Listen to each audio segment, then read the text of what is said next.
Salut à tous, bienvenue sur cette nouvelle vidéo. Comme vous pouvez le voir, aujourd'hui j'ai plein de jolies choses à vous montrer.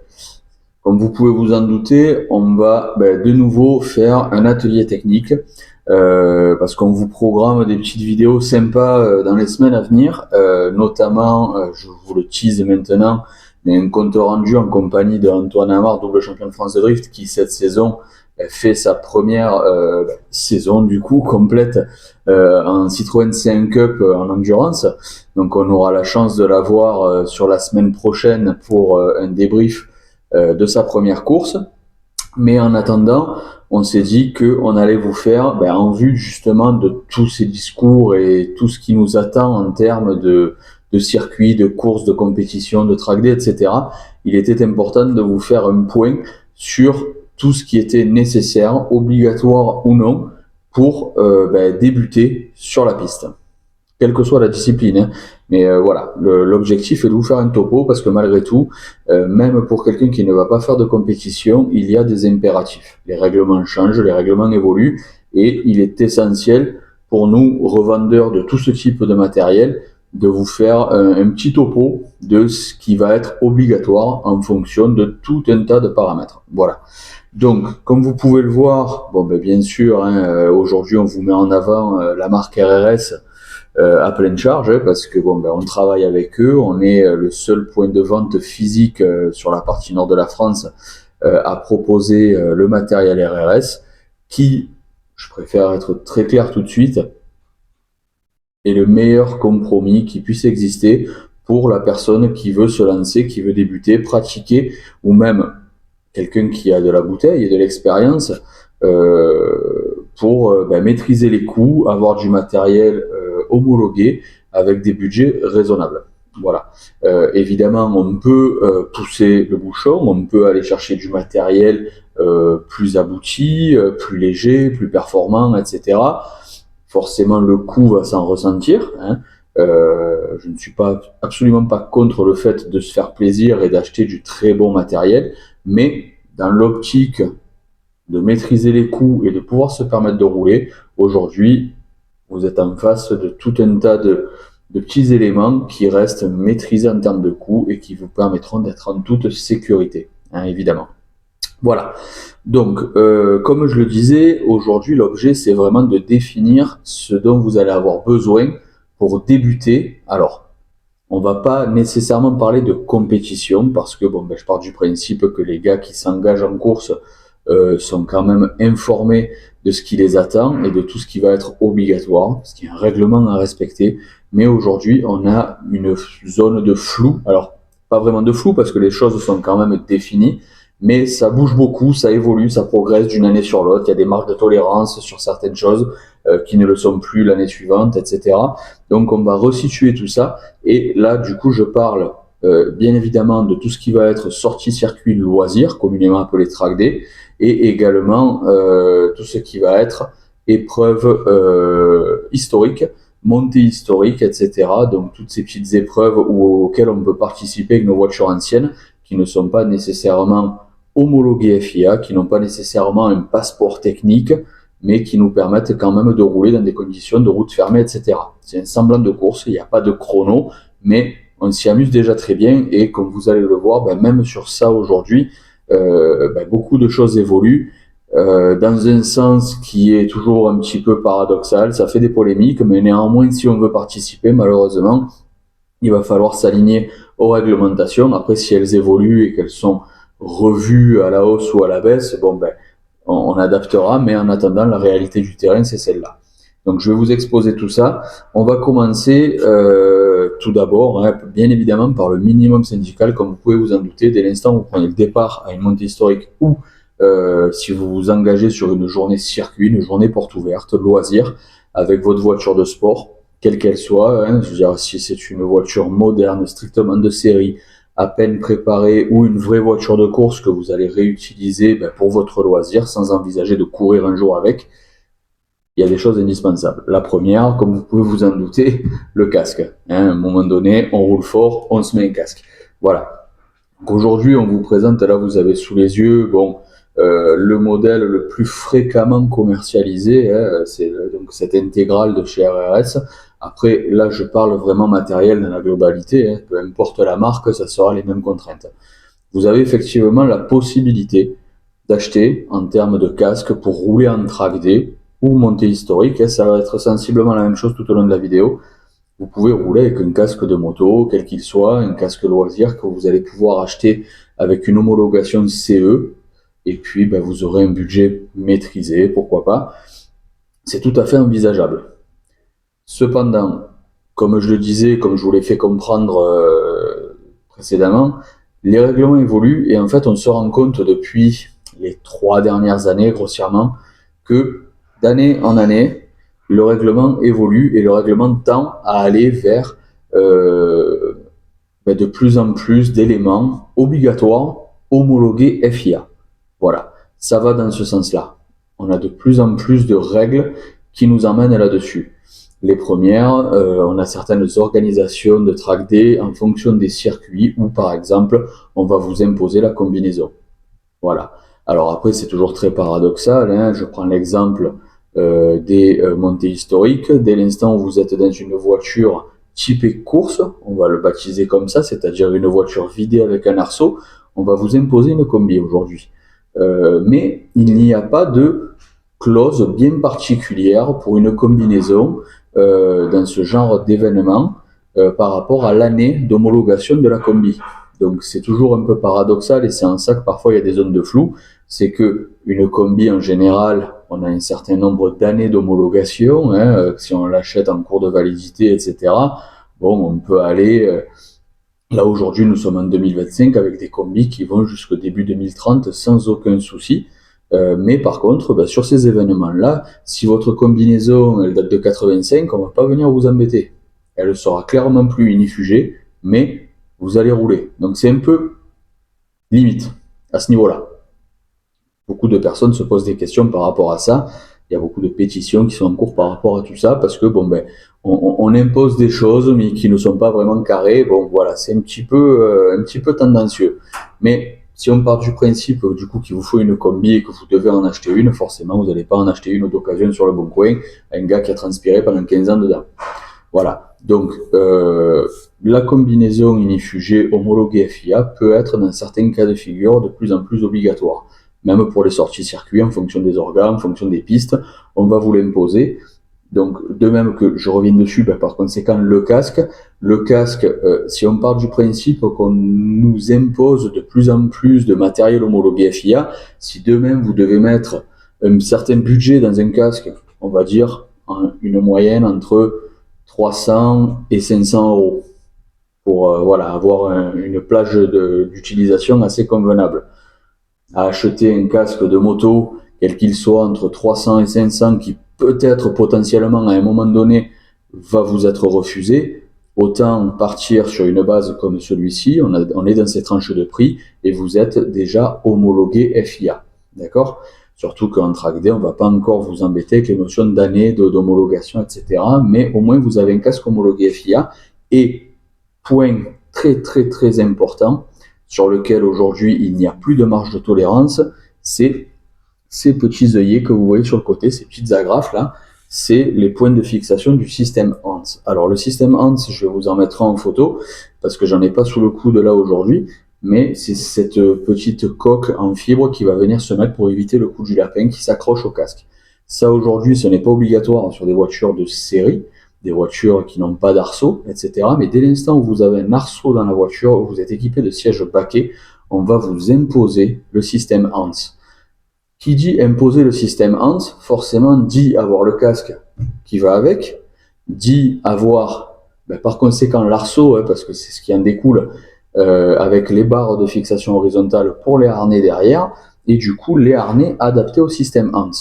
Système Hans, vous n'avez pas la possibilité de passer des harnais en 3 pouces de large, comme on le voit très souvent. Hein. Il vous faut des harnais qui sont un peu plus fins sur les passages au niveau des épaules. C'est ceux que vous avez sur le siège baquet qui est juste là. Vous voyez, sur la partie haute, ils sont plus étroits que sur la partie basse. C'est ce qui permet de passer dans les gouttières du système Hans.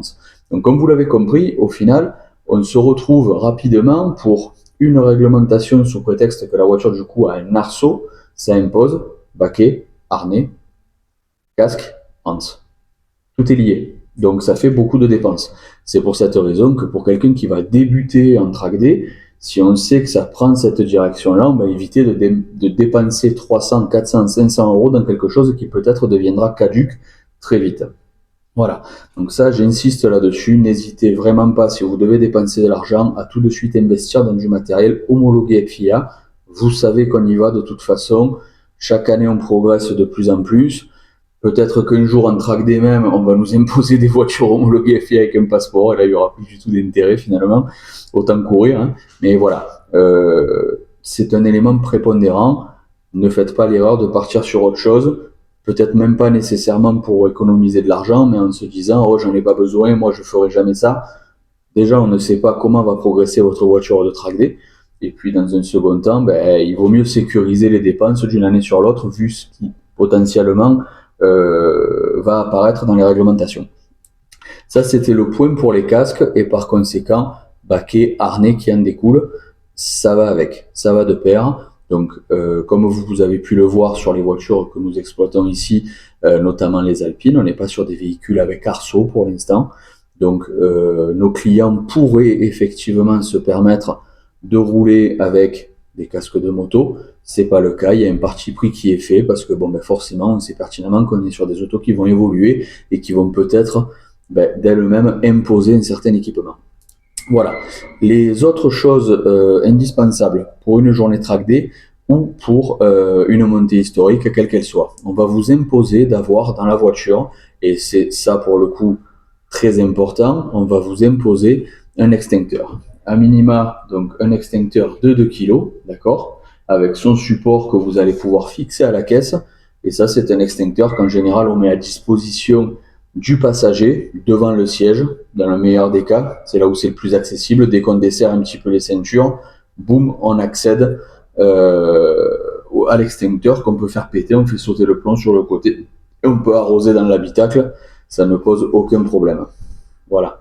Donc après, au-delà de la notion d'extincteur, il y a d'autres éléments également qui vont être prépondérants sur une sortie piste. C'est ce qu'on va vous imposer, au-delà du fait d'avoir des feux qui s'allument, au-delà du fait d'avoir des clignotants fonctionnels, des warnings fonctionnels, etc. Ça va être la possibilité facile, accessible, de vous sortir du bac à gravier. Dites-vous bien une chose, c'est que si vous prenez la décision d'aller sur piste, vous vous exposez à sortir. Voilà. Même si on est le meilleur pilote de la planète, dans ces circonstances, on repousse les limites, on repousse les capacités de chacun technique, et forcément, à un moment donné, on peut se mettre au tas. Sans dire de casser la voiture, mais on peut vraiment se mettre au tas. Et ce genre d'éléments, là, comme vous le voyez, donc avec un point d'ancrage sur votre crochet de remorquage et la sangle, ça permettra au gars qui va venir vous chercher une fois, 2 fois, 10 fois dans l'après-midi au fond du bac, d'un peu moins s'embêter et potentiellement même de ne pas abîmer votre voiture, parce que si à chaque fois il fait passer la sangle, le crochet en plein milieu du pare-choc, il y a moyen qu'il fasse des dégâts, même si vous, à mon avis, vous en aurez déjà fait en allant au fond du bac. Mais voilà, ça, à l'avant de la voiture, à l'arrière, comme ça, peu importe comment vous sortez, le gars il arrive, il jette la corde, il accroche et il tire, et au moins on ne fait pas de dégâts. Voilà, ça, pour le coup, on est vraiment sur des éléments indispensables, comme je le disais, donc casque, extincteur, sangle de remorquage, c'est, je dirais, le starter pack pour pouvoir participer. Voilà. Maintenant, il va y avoir d'autres petits éléments qui vont venir se greffer à votre pack de matériel pour pouvoir rouler. Là, je ne vais pas dire qu'on est dans le gadget, mais ça va être les premiers éléments qui vont vous permettre de vous sentir à l'aise, d'optimiser une certaine position de conduite pour ressentir la voiture et essayer d'être le plus performant possible. Même si on n'est pas là pour montrer qu'on est champion du monde du quartier, mais à un moment donné, c'est toujours mieux de sentir la voiture dans laquelle on roule plutôt que de se sentir ballotté dans tous les sens et pas avoir bien l'auto en main, d'accord ? Alors, bien évidemment, ça passe. Première chose, le but, c'est d'être bien sanglé à la voiture. Alors, l'idéal, évidemment, c'est un siège baquet comme vous avez là. Alors, avec oreille, sans oreille, peu importe, mais quelque chose qui vous maintienne bien en latéral pour être bien installé et bien harnaché, c'est pas évident à dire ça, hein, bien harnaché, avec une paire de harnais bien sanglés pour bouger avec la voiture et ne pas avoir de mouvements parasites qui vont venir vous gêner sur le positionnement de vos mains et le positionnement de vos pieds. Parce que jusqu'à preuve du contraire, c'est quand même avec ça que vous vous débrouillez pour que ça tourne rond. Hein. Voilà. Même si vous n'avez pas de siège baquet, à minima, un jeu de harnais, c'est toujours intéressant parce que malgré tout, vous allez venir positionner ça sur les points d'ancrage des ceintures de sécurité. Vous êtes sanglé sur le bas-ventre, sur les épaules. Ça va limiter vos mouvements dans votre siège, même d'origine. C'est toujours mieux. Donc, à minima, un jeu de harnais, dans le meilleur des cas, avec un siège baquet. Et vous allez voir que si on prend cette direction-là, tout de suite, on va optimiser la position de conduite. Certains d'entre nous aiment être près du volant, d'autres aiment être plus éloignés du volant, plutôt inclinés vers l'arrière. Beaucoup de pistards roulent très inclinés en arrière. Beaucoup de rallyman, à contrario, sont très à la verticale. C'est vraiment des questions de feeling. Hein. Il y a des pilotes qui vont très très vite en étant sur le volant. Hein. Je prends l'exemple de François Delecourt ou autre qui est très vertical, voire même en avant, comme Emmanuel Guigou. Et en contrepartie, vous allez avoir d'autres pilotes qui vont tout aussi vite, sinon plus vite, comme un certain Sébastien Loeb qui pour le coup ne va pas être extrêmement près du volant. Voilà, donc ça c'est vraiment à la guise de chacun, mais l'objectif c'est de pouvoir jouer avec tout ça et de pouvoir vous accorder la meilleure position possible pour ressentir votre voiture, ressentir les mouvements de caisse, les transferts de masse, etc. pour effectivement être performant, mais surtout être le moins dangereux possible. Parce que quand on n'est pas à l'aise et qu'on ne sait pas trop comment se positionner, c'est là qu'on commence à faire des bêtises sur la piste. Et à haute vitesse, la sanction, en général, elle est quand même costaud. Hein. Voilà. Donc, baquet harnais, évidemment, ou simplement harnais, peu importe. Et seconde chose, le volant. Donc là, vous avez au-dessus de moi un volant tulipé. Alors, un tulipage assez faible, c'est l'intermédiaire. Tulipage 65 mm. Donc 65 mm, c'est entre le point de contact du volant sur le moyeu et le cerceau. Ce sont des choses qui vont vous permettre, quand vous n'êtes pas dans des voitures ultra modifiées, où vous allez avoir un poste de pilotage adapté, fait sur mesure, etc. Ce sont des choses qui sont vachement intéressantes. Pourquoi ? Je vous prends mon exemple. Alors, je ne suis pas très très grand, hein, mais je fais 1m76. J'aime bien, moi, pour le coup, être près du volant. Quand j'attaque, quand je suis sur un circuit, course de côte, etc., j'aime être près du volant. C'est ce qui me permet de me sentir à l'aise.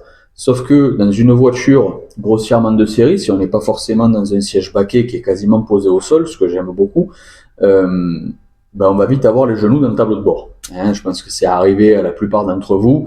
Dès que vous vous rapprochez un peu du volant pour mieux sentir la caisse, boum, les genoux dans le tableau de bord. Et là, pour aller faire un double débrayage ou un talon pointe ou un frein du pied gauche pour les plus ambitieux, c'est vite une galère.